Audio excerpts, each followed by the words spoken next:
Should work. Okay. Good morning. Good to see you all. Let's call together the Jeffco Board of County Commissioners meeting for May 13th, 2025. I'm Jefferson County Commissioner Leslie Dahlkemper here with Commissioners Zenzinger and Kerr. Our clerk this morning is Katie La Liberté, and our host is Ana Zendejas, who will handle requests for public comment and public testimony sign up in the chat for those of you who are joining us this morning virtually. There are several ways to join our hybrid meeting, all of which are listed on our website at jeffco.us. You're always welcome to reach out to the board on the county's website at jeffco.us or by email at commish@jeffco.us. We'd also like to ask everyone to please go ahead and silence your phones and join us for the Pledge of Allegiance.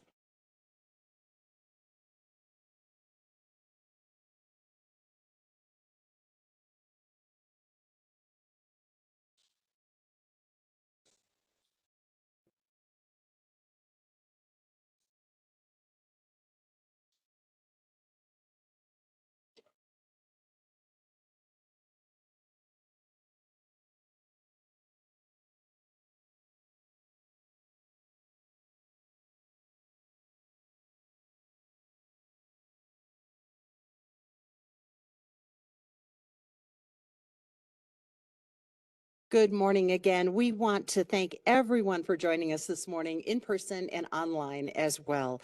Today, we highlight Wildfire Awareness Month, a time to focus on preparing for and preventing wildfires. Recent data shows Colorado's wildfire risk is increasing, with more than 1.1 million acres burned statewide from 2020 to 2023. Jefferson County has a greater risk of wildfire than 98% of counties in the United States, and the second highest wildfire risk of all counties in Colorado. Jefferson County's topography, dense forests, and dry conditions make wildfire a major threat, especially in areas like Evergreen and Conifer. Recent fires like the Quarry Fire in 2024 underscore the need for vigilance as they caused evacuations, burned hundreds of acres, and required a great deal of resources to contain them. Before I turn it over to Commissioner Kerr, I would like to just take a moment to recognize our chiefs who are with us today. We have Chief Ware, we have Chief Curtis, and also Chief Weegee. Thank you so much. And if I could ask all members of our Jeffco Wildfire Commission to please stand. We have Golden City Council member Paul Hazeman, who's also on our commission, our chiefs. And please, thank you. And Chief, would you please tell us your name one more time? Chief Locke is with us, and of course, Sheriff Marinelli, her team. She's got an entire team who's on the commission, which we greatly appreciate. You know, the commission was formed, thank you so much, Councilor Hazeman. The commission was formed as a task force originally, and it was one of our first efforts. I think I had been a commissioner for about a year to really begin to work much more collaboratively with our chiefs, our fire rescue districts, our community partners, and others to think more strategically about how we can reduce wildfire risk on the front end. And that task force, with the help of the leaders you see here today and many others, came up with several recommendations, many of which have either been completed, are in the works, or we now have at least some sustainable funding to activate those we were unable to fund in the past. And I just again want to thank the former members of the task force, the current members of the commission, and also give an extra shout out to our sheriff, because without your leadership and your partnership in helping to address these issues, we wouldn't be able to move them forward at the pace that we're able to. So thank you so much. And a big shout out to our Jeffco Open Space team as well for their tremendous work, always grounded in science in terms of mitigation and forest health, which makes a big difference in terms of keeping our communities safe. And with that, I'll turn it over to Commissioner Kerr.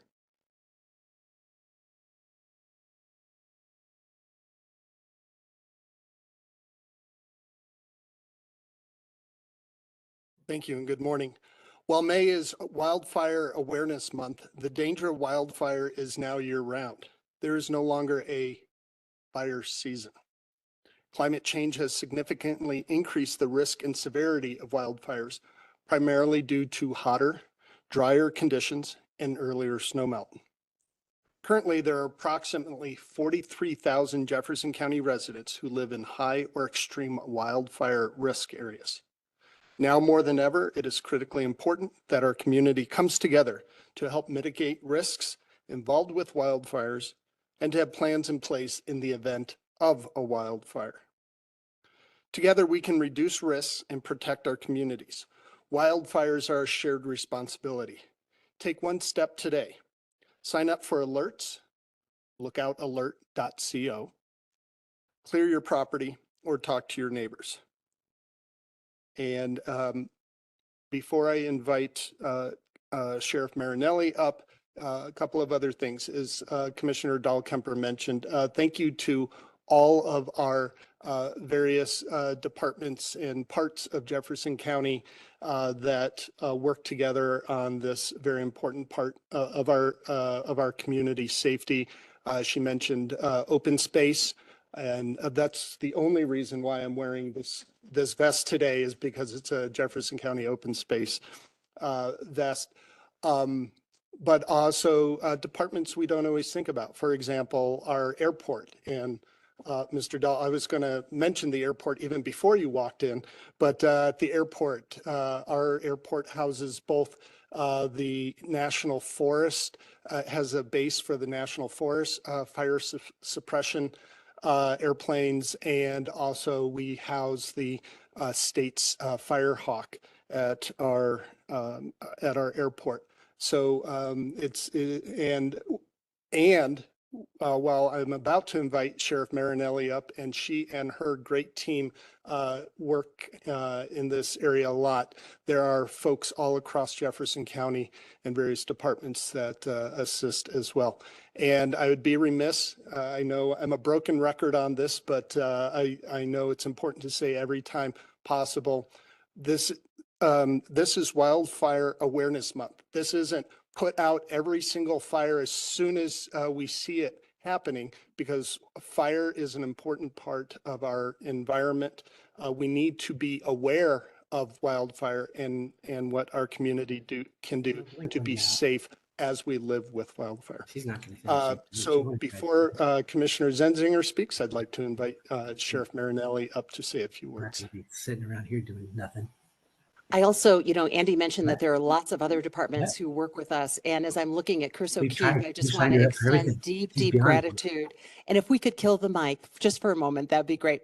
Preferably not this one, but deep gratitude for everything that you and your team do, especially as we look at new WUI codes across Colorado and in the state. And also a special shout out to Road and Bridge, because they also play an important role in terms of evacuations and so many others.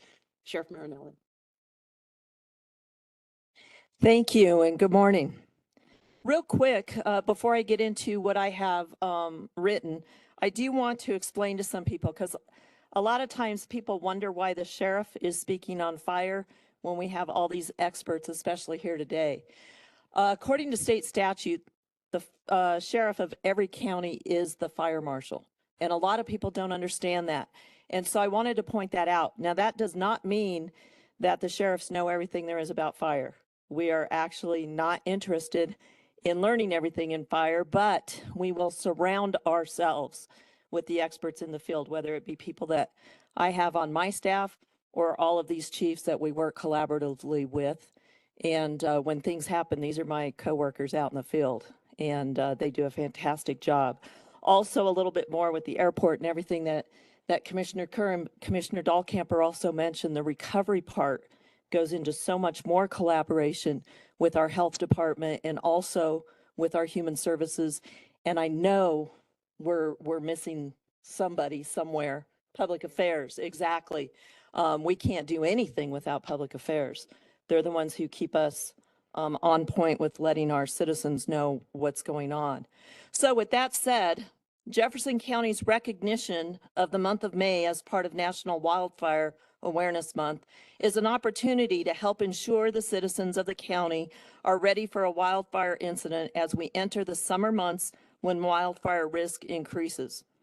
Being wildfire aware is a critical step to ensure that our citizens are both prepared ahead of time for a wildfire incident, as well as an opportunity to take proactive actions to mitigate wildfire risk to life and property from a wildfire. Being prepared includes actions such as registering with Lookout Alert, the county's primary system for wildfire and all hazard threats. Being prepared also includes assembling a go bag, and other aspects that are identified in the county's Be Your Own Hero campaign. Proactive wildfire risk mitigation actions citizens can take include creating defensible space around residences and home hardening efforts to mitigate impacts of a wildfire damaging or destroying property. Evacuation planning and awareness is also a critical component of wildfire awareness so that you aren't trying to figure it out when the high stress hits. As always, the Sheriff's Office encourages citizens to don't wait, evacuate. If you are ever in a situation that makes you uncomfortable, then follow the directions from local law enforcement personnel during the incident. I encourage citizens to visit the websites of their local fire protection district or fire departments to become more familiar with local wildfire-related plans and available resources. You can also visit the emergency preparedness page of the Sheriff's Office website for additional wildfire preparedness resources and up-to-date information on wildfire incidences and fire restrictions. I am also proud to announce that in coordination with and support from the county commissioners, the Sheriff's Office will be making new investments in a comprehensive wildland fire management program in the coming months. These investments will increase our capacity to better support residents with proactive actions to be wildfire prepared, facilitate safe and effective evacuation routes, and increase our support for fire protection districts and departments in fire response. I am excited for this investment and what it means for the citizens of Jefferson County.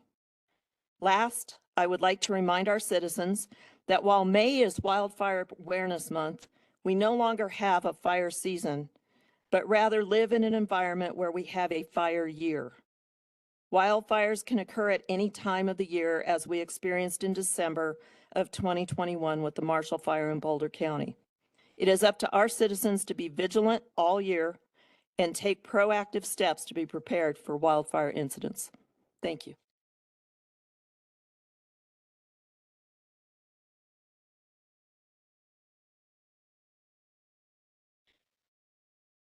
Jefferson County is committed to doing its part to help mitigate wildfire danger in our communities, and we encourage all community members to be a part of the effort. It will take a team to effectively mitigate wildfire danger and promote the importance of preparedness across Jefferson County. And so now to the proclamation. Whereas Jefferson County recognizes the importance of preparing for and preventing wildfires, a critical issue due to Colorado's dry climate, forested landscapes, and increasing fire risks. And whereas, while about 2/3 of Jefferson County is above 6,000 feet in elevation and heavily forested, wildfires can impact anyone, urban, suburban, or rural, and preparation saves lives, homes, and ecosystems. And whereas, climate change is intensifying fire seasons, making them longer and more severe. And whereas in recent years we have seen several devastating fires in our state, underscoring the need for year-round vigilance. And whereas with nearly 90% of wildfires in Colorado being human caused, wildfire education and preparedness is more important than ever before. Now, therefore, be it proclaimed by the Jefferson County Board of Commissioners of the State of Colorado that May 2025 be declared Wildfire Awareness Month in this county.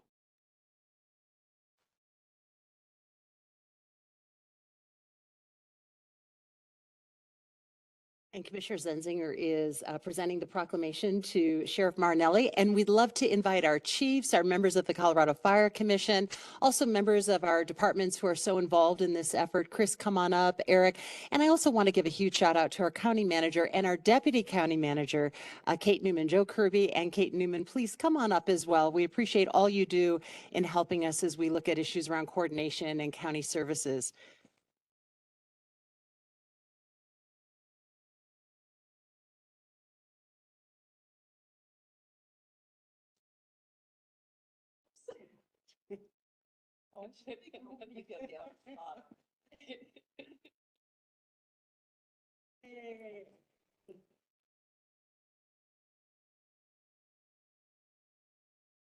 A little bit more?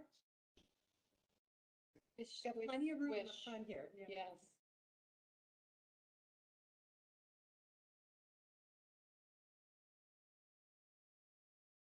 Thanks so much, everyone. Thank you.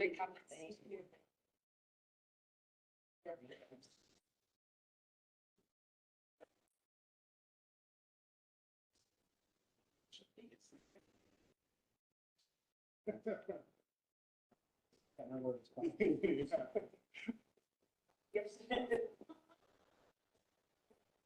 I knew that.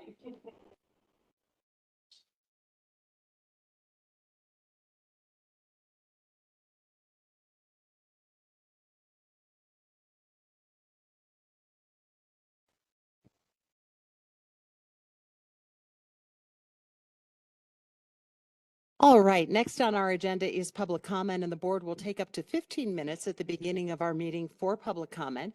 We also have an opportunity for additional public comment at the end of the meeting, and this is for items not listed on our agenda.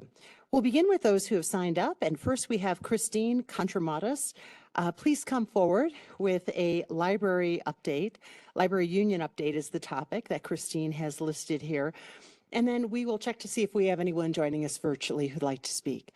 You have 3 minutes. If you share with us your address and go ahead. Good morning, Christine morning. Katramatis. I live on Florida Avenue in Lakewood.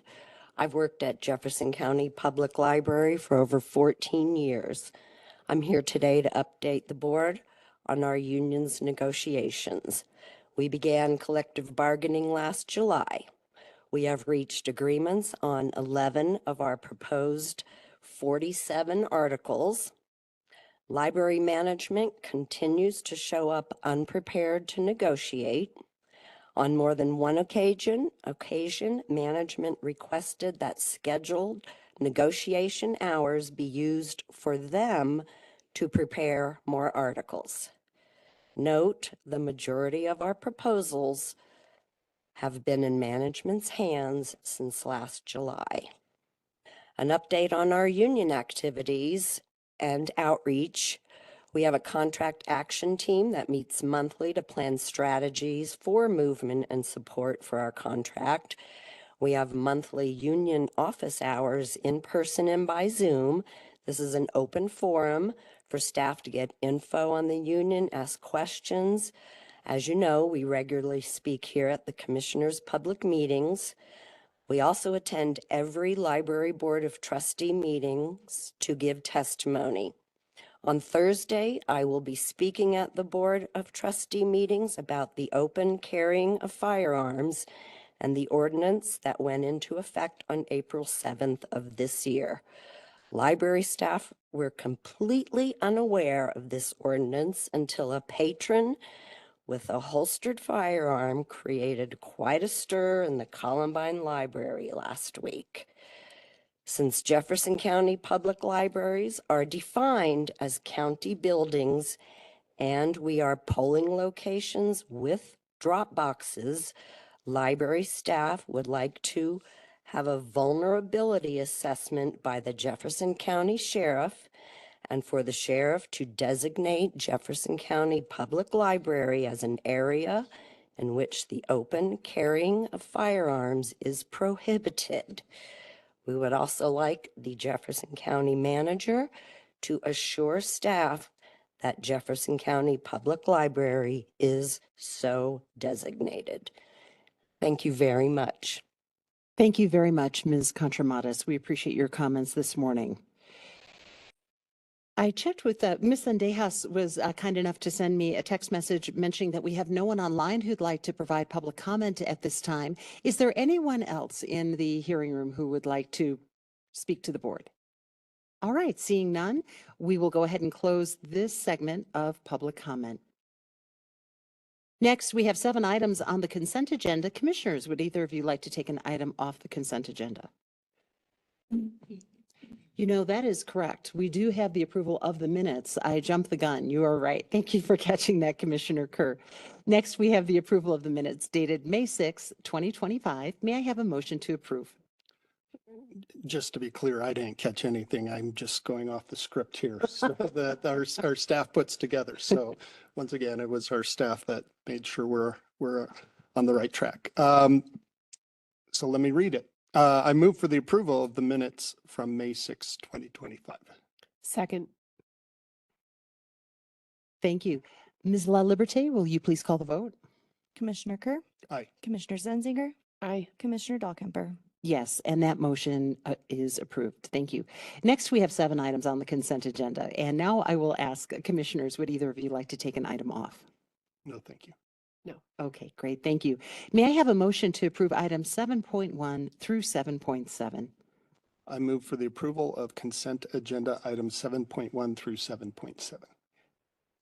Second. Ms. La Liberté, will you please call the vote? Commissioner Kerr, Aye. Commissioner Zenzinger, Aye. Commissioner Dahlkemper. Yes, and that motion passes. Next is our regular agenda, and we have no agenda items on our regular agenda, nor do we have any on the hearing consent portion of our meeting or on the hearing regular portion of our meeting. Next on our agenda is the second round of public comment. Does anyone who has not provided public comment today wish to speak on a topic that is not on our agenda? And I'll just check too with Ms. Zendejas to make sure there's no one joining us virtually. No one online? Great, thank you. And I see no one in the hearing room, so we will now close this period of public comment. And next we'll go to reports. Commissioners, do you have any reports, starting with Commissioner Zenzinger? Yes, just a couple of items. I want to thank the folks at Alameda Connects for welcoming me. It was an opportunity for me to attend for the first time that community meeting, and it was very informative, and I appreciated their hospitality. Also, I had the pleasure of attending the Arvada Chamber Awards lunch. This is an annual event that is always just very heartwarming. This year, there were a couple of awards, in particular, the Pioneer Award, which is to honor someone who has previously been recognized as a man or woman of the year, but has had long-term, many decades of contributions to the Arvada community. And this year it went to Bob West, who has been a very big champion and partner with Jeffco Open Space over the years. So there is a long history of Bob West and his contributions and as it intersects with the county. In addition to that, Keith Cowling received the Man of the Year award, and a woman named Barb Stolte received the Woman of the Year award. Many of you might be familiar with Barb and her persistent she works for the media, and I can't get through a single campaign season without her asking me about whether or not I'm going to buy an ad. She is so good about that and never giving up. And then in addition to that, there were several folks that received Image Awards for their contributions to the community, including Chris Duncan, Kathy Keene, and Jack Emery. And then I had the pleasure of sitting at the same table as the Rising Star awardee. This year, the Rising Star Award went to Aaron Jr. Aragon, a senior at Arvada High School.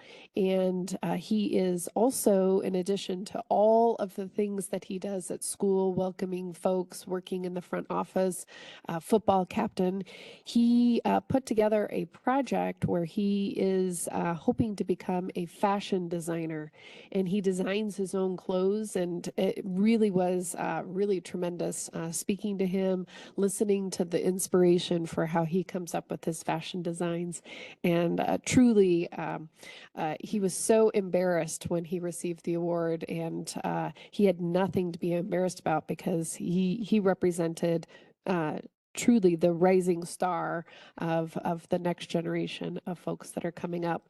Real entrepreneurial spirit, and it was a pleasure getting to know him a little bit.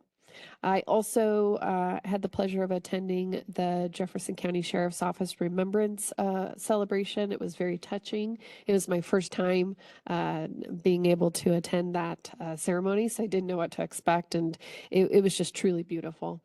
I also attended the Senior Heroes Award celebration. This is an event, an annual event that was sponsored by the Jefferson County Council on Aging, as well as the Seniors Resource Center. And as usual, we were very honored to have the event emceed by Carrie Johnson, a longtime advocate who is the Director of Crime Prevention in the First Judicial Attorney's Office. And it was a fantastic event recognizing seniors in our community who have been serving and uplifting great work, including Charlie and Suze Gilbert. They used their time to basically do a PSA about lookout alerts and making sure that everybody was signed up for them. They work really hard in the Arvada Community Emergency Response Team. They were one of the founders of that. And whenever a disaster happens, they have worked with other volunteers. They are highly trained to become a bridge between the general public and the professionals who are dealing with whatever that emergency is. Really great folks. We also recognized Stan Jacobson. He received the award for all of his dedication, in particular for his service through the Seniors Resource Center. He pretty much is a Stan of all trades, as what we referred to him as, because he, if there was something that needed to get done, the next day staff would come in and it would be done, just magically sometimes, but it was through his hard work and his effort. Handyman tasks like plumbing, electrical, ramp building, and so on. We also recognized Al Blount. Al might be familiar to you. He has worked for over 23 years as a volunteer at the Golden Train Museum. Where he has contributed in a wide variety of roles, but most notably, he serves as the engineer for a number of special events out there. Thomas the Train, for example, the events that they have during the holiday season. And he himself has dedicated just thousands upon thousands of hours of volunteer time towards the restoration and the preservation of our history and the long service to the Golden Train Museum. We also recognized a gentleman named Bob Sternholm. And he was recognized for his exceptional work at Lutheran Hospital, in particular with the IT department, where he logged over 1,000 hours supporting various technical tasks, including having a pivotal role in their transition from their old location to the new location. They also recognized Kathy Loomis for all of her long-term dedication, primarily through the St. James Episcopal Church, in welcoming folks and doing a really good job of championing various events and special events for parishioners and other people in the community. And then lastly, they recognized Jim Rose. He was nominated by the Apex Park and Recreation District, and in particular for all of his contributions to the Senior Center, the Community Center, and for his volunteer time through Project Angel Heart. It was very rewarding sitting there and listening to the stories of these volunteers. And then when they came up to speak and talk about themselves, it was just extraordinary how humble they were. And over and over again kept saying that they just didn't feel worthy of the recognition, but it was very clear that they were definitely worthy of the recognition. I also just want to give a shout out to the Jeffco Head Start and the Jeffco Prosperity Project. They came together under the request of our Congresswoman, Brittany Pedersen, who uplifted and highlighted the stories of mothers who are mothers of preschoolers attending our Jeffco Head Start, as well as mothers who are participating in the Jeffco Prosperity Project, to talk about some of the potential cuts to the social safety net programs that are being discussed right now in Congress. And these incredible women told their stories and listed the impact of what some of these programs have enabled their families to achieve. And it was very powerful, very touching, and it took a lot of courage for them to come forward to talk about their vulnerabilities and how these programs have made such a tremendous difference in their lives. I wanted to thank Congresswoman Pedersen for making it real, for really digging in and listening to the stories of these mothers and uplifting it and fighting for us in DC. I am very grateful. And then a bit of good news on that front. We did just hear that the potential cuts to the SSGB program, the Social Services BG, sorry, not GB, the Social Services Block Grant Program are now off the table. So apparently it seems as if there might not be any cuts to that program in the short term. And I think it's largely due to these types of awareness events, I believe. Also, some of the cuts to TANF have also been scaled back. However, we do still remain concerned about some of the proposals around SNAP and Medicaid. So I would direct your attention to those two areas now that we know that TANF and SSBG seem to be off the table. And then last night, we did have our Head Start Policy Council meeting. I apologize, we've renamed it. It's now the Head Start Parent and Community Engagement Council. And it was a very productive meeting with a lot of positive and uplifting comments. In particular, there was a call to action, however, to make sure that we are uplifting the stories of parents and students that have been touched by our Head Start programs. And our director, Rachel Mexner, said that there are opportunities to sign on to a letter to the president and to Congress in order to uplift the importance and the value of Head Start. So I would just recommend that we contemplate putting that link on our website at some point. It's a real easy QR code that just asks people if they've had any interactions or if they've been touched by the activities of Head Start, that you tell your story and get that story to the decision makers who are contemplating some significant cuts to Head Start so that we can prevent that from going forward and so that we can continue to maintain and strengthen our programs. That's all I have for today. Great. Thank you so much, Commissioner Zenzinger. And thanks also for your tremendous leadership on the Head Start Policy Council, along with being present at that meeting with Congresswoman Pedersen. I was also happy to see that there was some media coverage of it too, because that helps to raise awareness in all the ways that you've done this morning and more, as we want to reach as many people as possible about how critical these services and programs are to our community and to our children especially. With that, I'll turn it over to Commissioner Kerr. Great, thank you. Just want to remind folks about high school and college graduations going on. I'll be attending the Red Rocks graduation this Saturday, Red Rocks Community College. I don't have the schedule for School of Mines, but I'm sure that they're going to be graduating some, what do they call themselves? Heck of some engineers.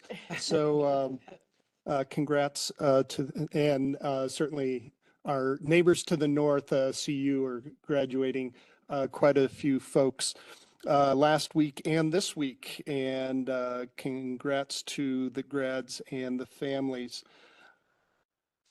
Also, this time of year, while graduations are going on, a lot of the high schoolers are also competing in state sports.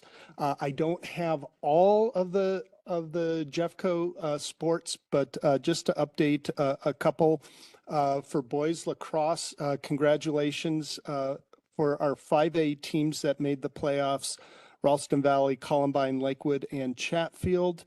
And our 4A teams that made the playoffs, Green Mountain, Golden, Dakota Ridge, and Evergreen. And I believe Golden, Dakota Ridge, and Evergreen are all in the quarterfinals. So some great lacrosse being played. I can personally attest to that over the last few days.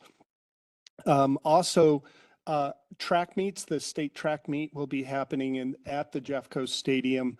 I believe starting, is it Friday, Saturday, Sunday, or Thursday, Friday? Maybe it's Thursday, Friday, Saturday. But that will be at the Jeffco Stadium. And all of us veterans of growing up and living in Lakewood know you avoid Kipling, the 6th Avenue and Kipling area when the state track meet is happening at Jeffco Stadium. Don't even try and drive up and down Kipling while that's going on. Thank you to the Rotary Club of Golden Ethics in Business Awards for inviting us to their event coming up Friday. Deer Creek Canyon Park, our open space park, will be reopening this week.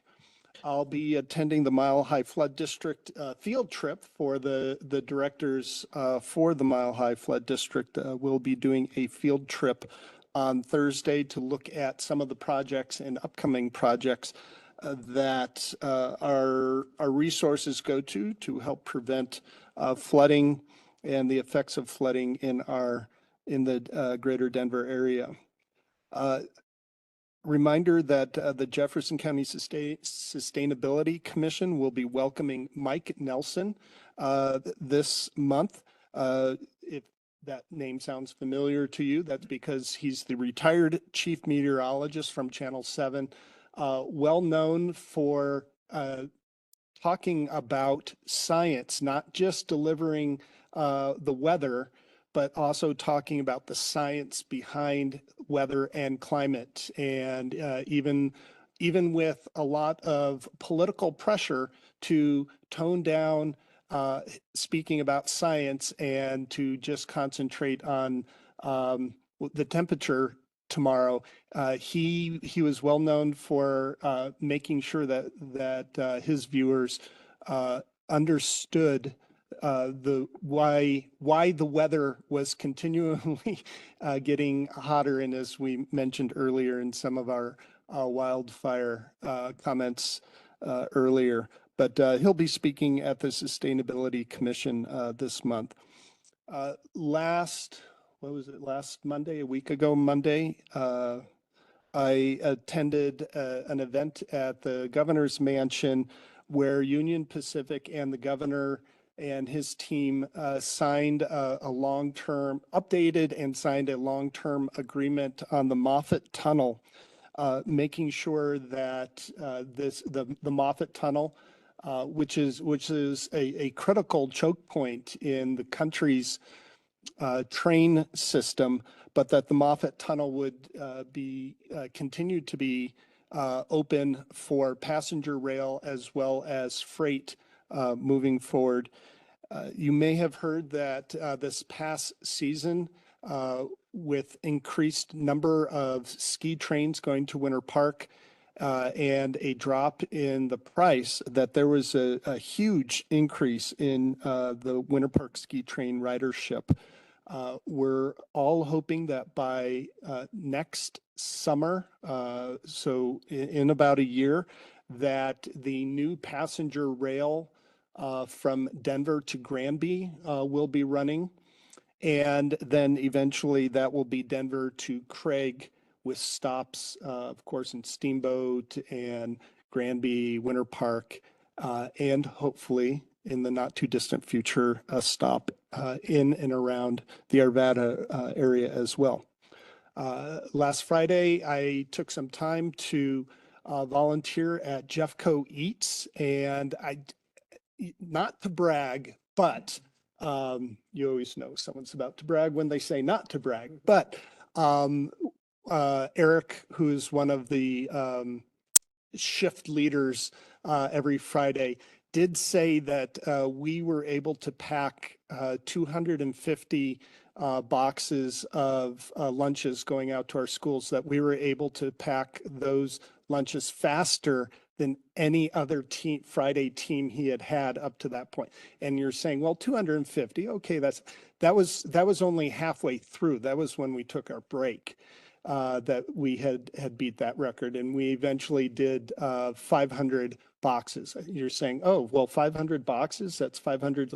No, the boxes each have about 10 bag lunches within them. So Chris is over there doing the math for me right now, but that was fun. I do bring this up that not to steer everyone to volunteering on Fridays with Jeffco Eats, but I just want to say that we have many, many organizations within Jefferson County that is in need of volunteers on a regular basis. I've been lucky enough to connect with Jeffco Eats several times over the last couple of years, but our Actions Center, and we have a dozen or more food focused opportunities for folks to volunteer, and just please find one near you that's convenient for you, and really strongly would like everyone to consider doing that. Also, remember that with Jeffco Eats, what we were doing is really packing up lunches that go to our most at-risk schools and kids in those schools. But remember, with school getting out, that it becomes more difficult for a lot of kids to access the calories that they need throughout the summer. So they do have plans in place to help address that, but keep that in mind. And one last thing, go Nuggets. Thank you. Great. Thanks, Commissioner Kerr. We talked a little bit earlier about May as Wildfire Preparedness Month, and in Jefferson County, we are working on multiple fronts with so many of the partners that we recognized and more to really focus on community safety in a number of different ways. And I also want to give a shout out to our fire management officer, Brian Keating, because Brian did the heavy lift with partners to update, and it was long overdue, the Community Wildfire Preparedness Plan, or CWPP, which really lays out several key strategies to increase wildfire resiliency in our community. As a member of the Colorado Fire Commission, we are also looking at Healthy Fire. You heard Andy talk about that in his comments a little bit earlier. Controlled burns and all of the issues ranging from liability to burn managers and others to help with those issues as well, and doing that in a safe, responsible manner. We've expanded the definition of the wildland-urban interface, which also will help Jefferson County attract more grant dollars to help homeowners clear more defensible space, and so much more. One of the big areas we focused on during the legislative session was the soaring cost of homeowners insurance. Unfortunately, 2 of the 3 bills that we focused on and advocated for did not win approval in the legislature, which doesn't mean that we're not going to continue to work on how we get our arms around the high cost of homeowners insurance. It's a huge issue for our constituents, not only in Jeffco, but across Colorado. And we are looking at several key strategies, which we'll actually be vetting with county commissioners over the next couple of weeks on behalf of the Colorado Fire Commission. So more to come on that front as well. And I also want to recognize our community wildfire ambassadors, who are they are your neighbors, they are educators in our community and do critical work, as well as several fire board elections that were held last week. And these are members of our community who volunteer their time to ensure good stewardship of taxpayer dollars and ensuring that those dollars are best leveraged to help firefighters not only fight fires, but help reduce risk on the front end. So thank you to everyone who stepped up to run for Fire Board in their community and to those who were elected by voters. And we very much look forward to working with you. I also wanted to mention that this month, in May, we celebrate Asian American and Pacific Islander Heritage Month, and we lift up history, art, literature, and more, not only this month, but of course throughout the year, regarding the contributions of Asian Americans, Native Hawaiians, and Pacific Islanders. And I, on a personal note, was thrilled to meet one of my favorite authors, Joo-Hae Kim, who is a Korean American and wrote the book Beasts of a Little Land about the Korean independence movement. It's an incredible book, and it was amazing to meet with her. But again, wanted to point that special recognition out for Asian American and Pacific Islander Heritage Month. We work with a lot of partners in the community. Commissioner Zenzinger mentioned that we tag teamed on county highlights before the Alameda Connects group, which is a group of nonprofit leaders, community members, business leaders, and elected officials. And we really want to thank them for their partnership. And again, have to reinforce how incredibly moving the Day of Remembrance is that's hosted by the Sheriff's Office in honor and remembering those deputies who gave the ultimate sacrifice for our community in the line of duty. And also want to recognize their families who were there as well. It was an incredibly moving event. And then finally, I just wanted to share our deep gratitude and thanks to one of our top leaders in the community who is stepping down as Economic Development Corporation CEO, Jansen Tidmore. Jansen has served in this leadership role for 5 years. And in fact, I was one of the members of the original hiring committee when then Christy Pollard, who was the executive director, stepped down. His contribution to Jefferson County has been significant, absolutely significant. And I won't go into more detail. We'll honor him, I'm sure, at some point to talk more about his contribution. But all three of us serve on the board for EDC. I serve on the executive committee, which will be leading the search for a new CEO. But more than anything, I just wanted to recognize Jansen and his contribution to Jefferson County over the last 5 years, to our business community, partners, and more. And with that, I'll turn it over to County Manager Joe Kirby. Good morning, Commissioners. Commissioner Dahlkemper, thanks for recognizing Jansen. I texted him yesterday and said, "You've been a real blessing." That was the only way that I could articulate how I was feeling. He's been a real blessing to Jefferson County. A couple of updates, Commissioners, as it relates to opportunities for residents to plug into county business. First, we have our Airport Advisory Board meeting coming up this Wednesday, May 14th, from 5 to 6 p.m. In addition, that same night, Wednesday, we have our Jeffco Idea Advisory Commission meeting that is held strictly virtually, and it's from 5:30 to 7. In addition, this Thursday afternoon, we have our Budget Advisory Committee that meets from 3 to 4:30. And lastly, just to remind everyone that we also have a virtual town hall next Monday night that is from 6 to 7, and that is virtual. And that's an opportunity to interface with our Board of County Commissioners as well as other county leaders. That's all I have to share this morning. Thank you. Great. Thanks so much, Joe. I appreciate it. I meant to mention the town hall as well, and I'm glad you brought that up among the other meetings too. And we do not have Kim Sorrells with us, but we have Carrie with us this morning. Any reports from? Okay, from the county attorney's office. Thank you so much for being here. And with that, we'll go ahead and adjourn our meeting. We will continue at around 10 o'clock, a little bit after 10 at the latest, on the 5th floor for our briefings. Thanks.